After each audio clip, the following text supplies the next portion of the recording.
અવતરિયા અમે અશોકભાઈની વાડી અને અમને નથી ખબર કે અહીંયા આવીને આવી પાણાની ગડરો ઉતારવાની થાય છે. આજે મિત્રો સવારમાં ઉઠીને દુકાને આવતો રહ્યો ને 3-4 દિવસથી મારી યારે શું થાય ખબર નહીં પડતી. નકરી ઊંઘ જ આવે ને મારી ઊંઘ તો પૂરી જ નથી થતી. ફાઇનલી મિત્રો પછી હું ધાબા ઉપર આવતો રહ્યો ને ઊંઘ મને આવે ને ભાણુભા હુઈ ગયા ને હું એમને હિંચકો નાખું. નીચે આપડા અશ્વિનભાઈ આવી ગયા ને અહીંયા ઉપર આપડા વિપુલભાઈ સંદેશા વ્યવહાર કરે અને આ જો મિત્રો વિપુલભાઈ ઠેઠ ઉપર ઉભા નીચે ઠેઠ અશ્વિનભાઈ ને ફોન બતાવે. આજે બહુ ઊંઘ આવતી એટલે બપોરે 12 વાગે ખાધા વગર હુઈ ગયો તો ઉઠો ઠેઠ 3:30 વાગે. પછી હું નહીં બઈને એકદમ તૈયાર થઈ ગયો તોય પણ મારી આંખમાં તો હજી ઊંઘ આવતી હોય એવું જ લાગે છે. આવતો રહ્યો પછી અશ્વિનભાઈ ની દુકાને ને અશ્વિનભાઈ આપણને મસ્ત મજાનો રસગોલ્લો ખવડાવી દીધો. રસગોલ્લો ખાઈને શાંતિથી બેઠો જ તો તા એટલી વારમાં આપડા અશોકભાઈ આપણને લેવા આવી ગયા ને જવાનું હવે એમની વાડીએ.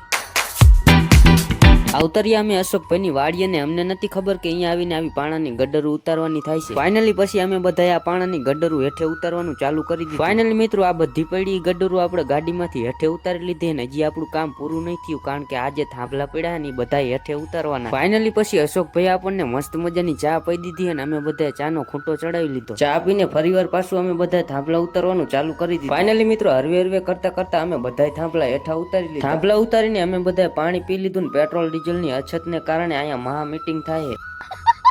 ફાઇનલી પછી છેલ્લે આપણે અશોકભાઈ આપણને થમ્સઅપનો બાટલો પી દીધો. ફાઇનલી મિત્રો આપણે બધું કામ પતી ગયું ને હવે અમારે જવાનું ઘરે એટલે હું અશ્વિન ને મારા ભાજી ત્રણેય બાઇક લઈને થઈ ગયા હાલતા ઘર બાજુ ને હવે આપણે મળશું કાલના વ્લોગમાં.